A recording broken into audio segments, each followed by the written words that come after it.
ज़ाहिर प्रेशर बर्दाश्त करने का भी हर बंदे का अपना एक बर्दाश्त होती है, एक अपना थ्रेशोल्ड होता है। ये कोई दो लोग एक जैसे नहीं हो सकते और वो किसी फैसले में भी एक जैसे नहीं हो सकते। हर इंसान का अपना एक जाविया भी होता है देखने का नहीं, और फिर प्रेशर भी हर जगह डिफरेंट हुए ना।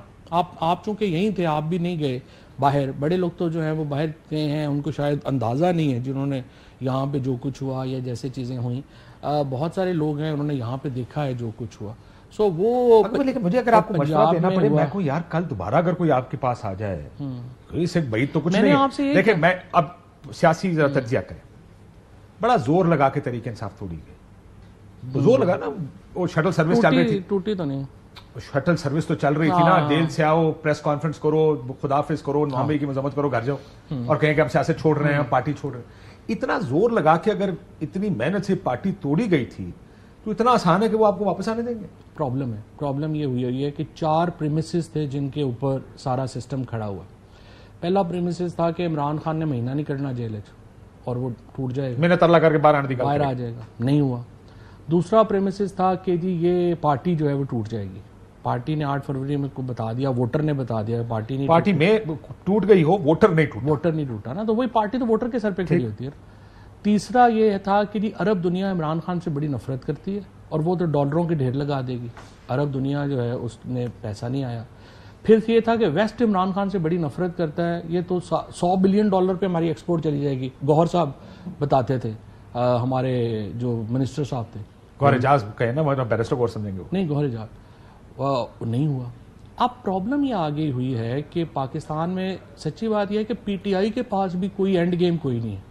जब मैं पीटीआई की एंड गेम तो किसी के पास नहीं, इधर डे टू डे गेम नहीं है, पीटीआई के पास एंड गेम नहीं है। सो पाकिस्तान जो है वो फंसा हुआ है। अब देखिए प्रॉब्लम फंसा हुआ किधर है ये बताएं। चलो इसको let's put it this way, controlled politics हो रही है, कंट्रोल्ड तरीके से मुल्क चल रहा है। हम आजाद नहीं है, लेकिन वो कंट्रोल तरीके से भी समझ नहीं आ रही कि जा किधर रहा है। इज दैट फेयर कि किसी को समझ नहीं आ रही कि किधर जा रहा है भाई?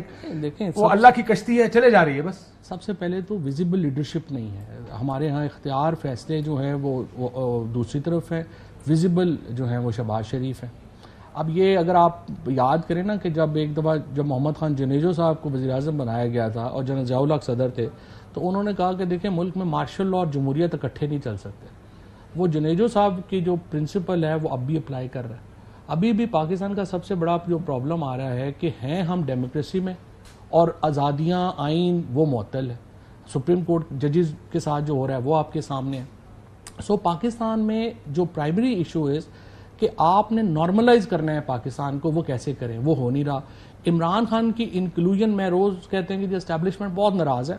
मालिक भी आपके प्रोग्राम में थे, उन्होंने कहा बड़ी नाराज है। हाँ, या आप लोग कहें थे। मालिक ने कहा कि किसी ने और ने भी कहा, लेकिन बड़े नाराज हैं। बट सवाल यह है 22 करोड़ का मुल्क है तो फिर कोई ऑल्टरनेट सोल्यूशन तो निकालना पड़ेगा ना। अब एक तरीका तो जो नजर आता है कि जी आपने हम सबको इमरान खान को, sometimes hope is a strategy है। होप 2 साल से तो होप ही चल रहा है, उम्मीद की पर चल रहा है ना, 2 साल से करेगा। प्रॉब्लम यह है ना कि देखें अभी आपका क्या मॉडल है। प्राइमरी प्रॉब्लम है कि जो मौजूदा डिस्पेंसेशन है वो अपना मॉडल नहीं दे पाई कि लॉन्ग रन में चलाना कैसे है। इमरान खान को आपने जेल में भेज दिया, आप 9 मई के केसेस में हम सबको फिर 5-5 साल मियां साहब किधर है? मैं आपकी बात समझ गया, लोगों को समझ आ गई। लेकिन इमरान खान के को साइड पे करके एक कोई ऐसा वाइबल रास्ता नहीं है जो किसी को लगे कि उम्मीद हो कि ये मुल्क डायरेक्शन ठीक है। इसमें लीडरशिप का बड़ा किरदार होता। मियां साहब भी एक बड़ी पार्टी के लिए 3 दफा के वजीर आजम, वो क्या सोच रहे होंगे इस टाइम? मेरा ख्याल है मियां साहब की सोच तो मुझे समझ जो आती है, द ओनली थिंग, वैसे तो मियां साहब ने, मैं हमेशा ही बड़ा सरप्राइज हुआ हूँ उस दिन से जब से उन्होंने इलेक्शन ना कराने का फैसला किया। क्योंकि सच्ची बात है, जब नो कॉन्फिडेंस वाला मामला हुआ तो जनरल बाजवा साहब ने हमें कहा कि ये इलेक्शन करवा अपना, मैं कहता हूँ इन्हें हम जाते हैं इलेक्शन करवा देते हैं, नो कॉन्फिडेंस वापस ले लें। तो मुझे लगा कि नवाज शरीफ फौरन मान जाएंगे, क्योंकि देखें ना बड़ी सिंपल थी, हम इनकम्बेंसी में फंसे हुए थे, अनपॉपुलर थे, इधर से एस्टैब्लिशमेंट ने भी रुख बदल लिया था। तो मैंने कहा हम तो हम फारग हो जाएंगे। मैंने कहा ठीक है नवाज शरीफ जीत जाएंगे, अपना अपोजिशन वगैरह हो जाएगी, कर लेंगे, कोई मसला नहीं है। वो जब नवाज शरीफ ने इनकार किया इलेक्शन कराने से, तो मैं तो एक्चुअली बिल्कुल भौंचका रह गया कि ये इन्होंने क्या किया।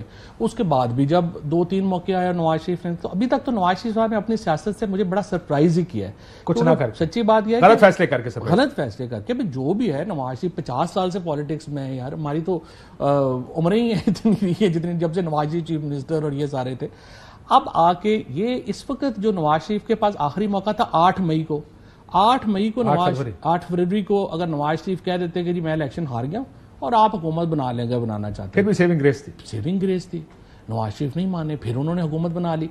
अब तो जो टोटल नवाज शरीफ की पॉलिटिक्स है वो ये है कि मरियम को उन्होंने नून लीग में वज़ीर आज़म बनाना है और अपनी पॉलिटिक्स उनको देनी है। This is the total aim of Nawaz Sharif. अब इसके लिए उनकी टोटल डिपेंडेंस एस्टैब्लिशमेंट के ऊपर है, लोगों पे तो उनकी है नहीं टोटल।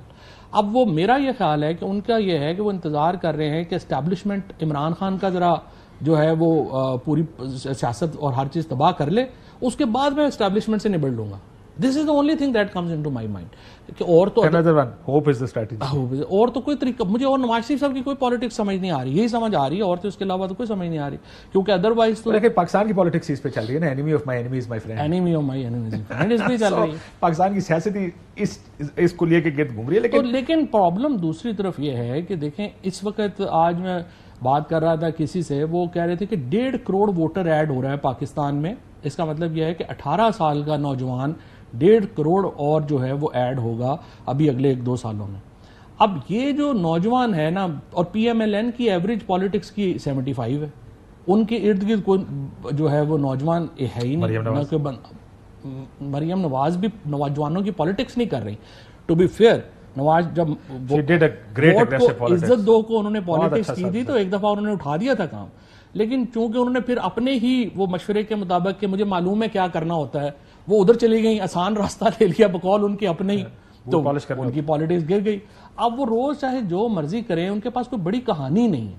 सो पाकिस्तान में सच्ची बात यह है कि हम सबको तो चले ठुड्डे छुड्डे मार के जेलों में डाल के हमें तो फारिग कर दिया, और अभी भी जो है वो आगे भी यही लग रहा है। लेकिन मैं मेरे जहन मैंने आपसे ये सवाल